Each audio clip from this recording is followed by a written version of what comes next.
তারা নির্বাচন পিছানোর জন্য আন্দোলন শুরু করলো এবং নির্বাচন পিছিয়ে দেওয়া হলো।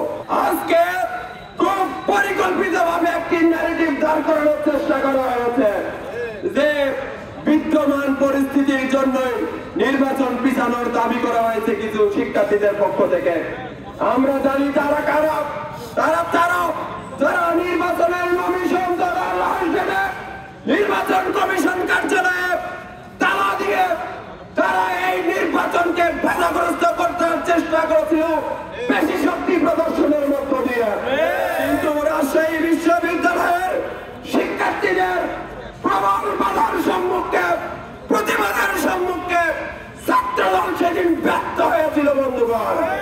তারপর সংকট নিরসনের জন্য নির্বাচন কমিশনের পক্ষ থেকে রাজশাহী বিশ্ববিদ্যালয়ের সকল রাজনৈতিক, সামাজিক, সাংস্কৃতিক সংগঠন নির্বাচনে যারা প্রার্থিতা করছেন তাদেরকে নির্বাচন কমিশন আলোচনায় আহত করে।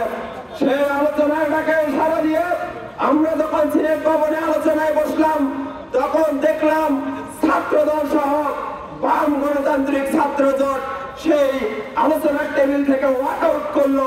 সেটিও আমরা মনে করি যে নির্বাচনের পেছানো বা নির্বাচন বানচালের ষড়যন্ত্রের অংশ ছিল।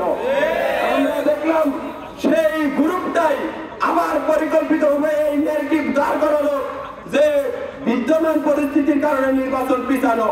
আসলে যেটি হয়েছে যে নির্বাচন পেছানোর উদ্দেশ্যে পরিকল্পিতভাবে এই পরিস্থিতি তৈরি করা হয়েছে বন্ধুগণ।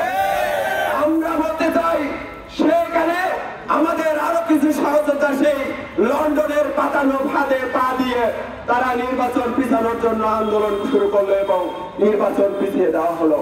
সংগ্রামী বন্ধুগণ, আমরা খুব স্পষ্টভাবে দেখতে পাচ্ছি সেটিকে অ্যাড্রেস করে যে নির্বাচন কমিশন আবারও চতুর্থবারের মতো 25 তারিখ থেকে নির্বাচন 16 তারিখে পিছিয়ে দিল বন্ধুগণ। কিন্তু আশঙ্কার জায়গা যেটা, যে সিন্ডিকেট মিটিং বসেছিল জরুরি, সেই সিন্ডিকেট মিটিং যে মিটিং মিনিটস দিয়েছে, যে নোট দিয়েছে মিটিং এর, আপনারা সেখানে খেয়াল করবেন তারা বলছে আপাতত ভর্তি কার্যক্রম স্থগিত। আপাতত ভর্তি কার্যক্রম স্থগিত মানে কি? তার মানে আবারও 16 তারিখের আগে 10 তারিখ 12 তারিখে এসে এই কোটাকে সামনে নিয়ে এসে, কি মীমাংসিত ইস্যুকে সামনে নিয়ে এসে আবারও নির্বাচন ষড়যন্ত্রের বানচালের ষড়যন্ত্র হইতে পারে। আর সেই হালে বাতাস দেবে আমাদের জাতীয়তাবাদী ছাত্রদল, বাম গণতান্ত্রিক ছাত্রদল। শিক্ষার্থীরাও এইসব আলাপ বোঝে, শিক্ষার্থীরাও এইসব ষড়যন্ত্র বোঝে, কোনোভাবেই শিক্ষার্থীরা এগুলো মেনে নেবে না। আজকে নির্বাচন যদি নির্বাচন যদি না হয় তাহলে এই ষড়যন্ত্রের যারা সম্পৃক্ত সেই বিশ্ববিদ্যালয়ের প্রশাসন, নির্বাচন কমিশন, শিক্ষক, কর্মকর্তা, কর্মচারী এবং যারা রাষ্ট্র পিছানোর আন্দোলন করেছিলেন ষড়যন্ত্রের ফাঁদে পা দিয়ে তাদের কাউকে রাজশাহী বিশ্ববিদ্যালয়ের শিক্ষার্থীরা ক্ষমা করবে না।